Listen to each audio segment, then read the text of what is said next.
Hi, Cyril, Mounia, and Hassan. This is Hello. Christina from The Upcoming. It's so lovely to speak with you today. To start things off, would you like to tell us what your new film, A Sad and Beautiful World, is about? A Sad and Beautiful World is a film from Lebanon, and it follows the story of Nino and Yasmina across three decades. It studies their relationship in their childhood, in their adulthood, and in their married life. And the story is set against the backdrop of the recent history of Lebanon. So we're talking about Lebanon that is going through the end of the civil war, and Lebanon that's going through a period of prosperity and vibrancy, and a Lebanon that goes through economical and social decline. So in a way, our couple becomes the social reflection of the country that they grow up in and they evolve in. Mounia and Hassan, would you like to tell us a bit about your characters? My character is a woman who is finding it hard to find the courage to have hope and to love because of the environment she's in, because of some of the things she experienced as a kid. I think, you know, you treat yourself as you've been treated, and she believes she's been abandoned when she was young, so she's completely abandoned herself and the child that lives in her. But that changes a little bit when she meets the most hopeful man on the planet. Yeah. This guy. I think Nino is hopeful sometimes to the point of where he doesn't really see reality as it is, and perhaps he likes to live in his own head as to not to face it, you know. So yeah, he's a pretty hopeful person. He knows how to cook. He owns a restaurant, and yeah, he's a very nice, charming guy. What sparked the idea for this film? It was really, telling the love story, trying to tell the recent history of Lebanon through the very specific story of this couple, and seeing how the upheavals that Lebanon is going through get reflected in the dynamics of the couple, and really to try to see if can the hopes and dreams of the most optimistic lovers can be shattered by the dynamics and the social context around you, I guess. And what were your first impressions of the script? Well, when I read the script the first time, I forgot I was reading it as, you know, a person that was asked to think about Yasmina as a role to play. Because I'm not an actress, I'm a director. So I was reading it just because I love Cyril's work and we're close friends and he was sharing it with me. And I felt I was reading it like a story. I forgot I was reading something that someone wrote. I was like, wait, what's going to happen? Are they going to stick together? Are they not? And there was this thing that was really nice about rooting for this couple to stay together against all odds. And then I was like, actually, but I really like her. Yeah, for me, I really liked the script when I was reading it, and I remember reading it. I was in bed, I was under the blanket with my phone, you know, and it was like 2, 3 a.m. when I was reading. And at some point, at the end of it, I started actually crying because I was really rooting for Nino to stay with her at the end. Yeah, when I read that in the script happening, it really made me happy, and that's why I cried. Can you tell us a bit more about the title of your movie? Were there ever any alternatives, or was this the first choice? It had always been the first choice, and it's a inside joke for film nerds. It's the opening line of Down by Law by Jim Jarmusch. There's the character of Roberto Benigni who says to the character of Tom Waits, "It's a sad and beautiful world." And I think I love that title because the two pillars of sadness and beauty, I think, reflect very well my own perception and vision of my country, of Lebanon. It's a wonderful and beautiful place, but there's so much sadness also attached to it. Sadness from the hope and aspiration of the Lebanon we want to have but cannot achieve, and some sadness of towards the sadness and nostalgia towards the Lebanon that we used to have, like the golden age of Lebanon that we never knew.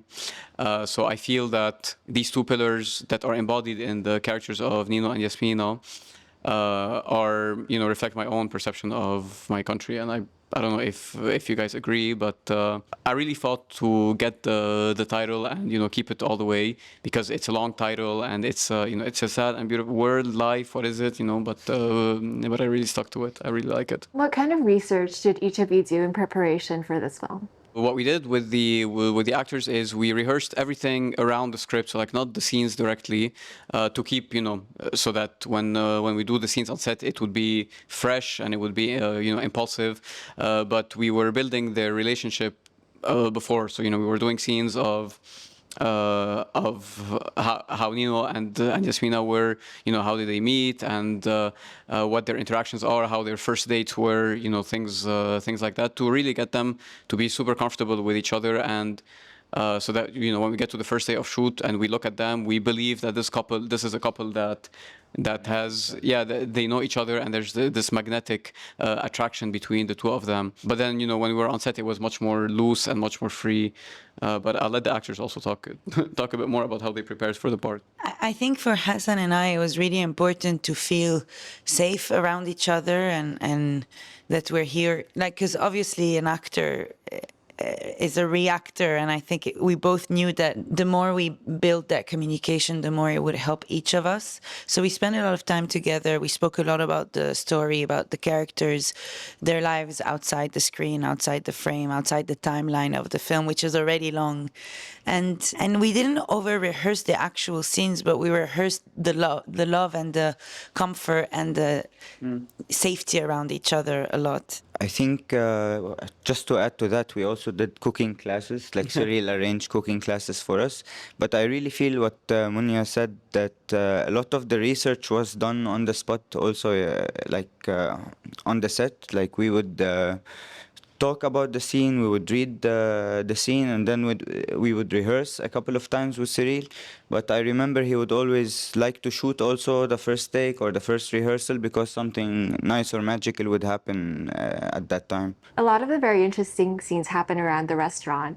What about restaurants fascinates you? Well, food, I think food in film is something that I've always loved. Like I love, when food is so present. And I do remember talking to my cinematographer and my Joe Saade and my production designer Hanadi Midlej, and I was saying that people should be hungry when they get out of the film. Like I want them to look for the first Lebanese restaurant, and the reason for that is that Lebanese food is, well, first of all, I think it's famous, all around the world, but it's such an essential part of our culture. Sitting for a meal in Lebanon is, we're not sitting to eat. It's a whole thing. It's like, a whole gathering, and a proper Lebanese lunch is like 2 to 3 hours, if not more. And it's a table of like 20, 25 people. So it's like a tribe going to share bread.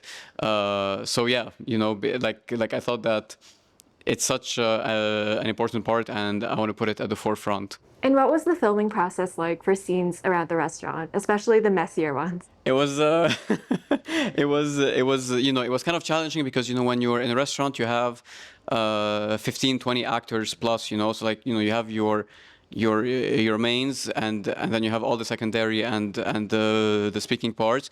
But what's very tricky is all the other people around them also, because you got to stage them in a way that it feels that they reflect the spirit of the place, which is, this is not like a proper restaurant. It's a restaurant where he knows everyone and everyone knows him, and he's kind of like master of his domain. So trying to navigate this ease that he has as he walks in the restaurant, and as all the other extras look at him and perceive him and walk around him, was a bit of a challenge. But that, like, the restaurant was the most challenging location, but the one that I ended up having the most fun in. I think the restaurant is an extension of Nino, It's literally part of him. And it's the first time you actually see Nino, you see his restaurant with him. And a long shot, so yeah. Yeah.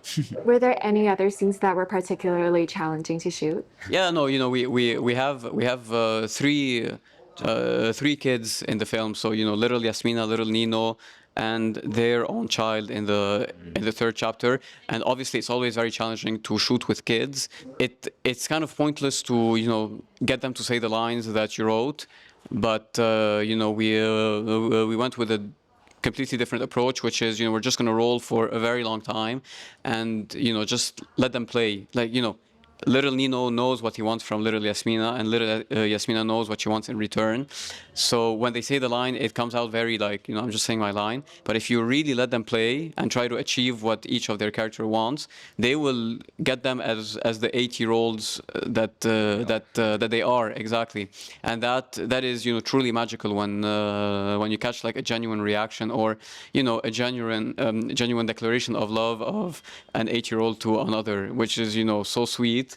When you write it, it's never as good as when they're actually doing it. So I would say these were particularly challenging, the things with the kids.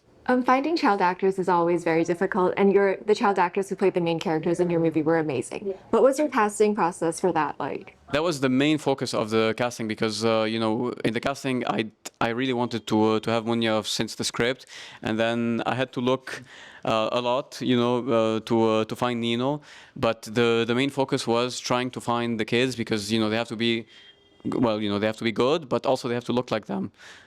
So that narrows the field, significantly, because you can find an amazing actor, but he looks nothing like Nino or Yasmina. So we just had to look and look and look, and I think my casting director Georges did a great job at scanning like hundreds of kids.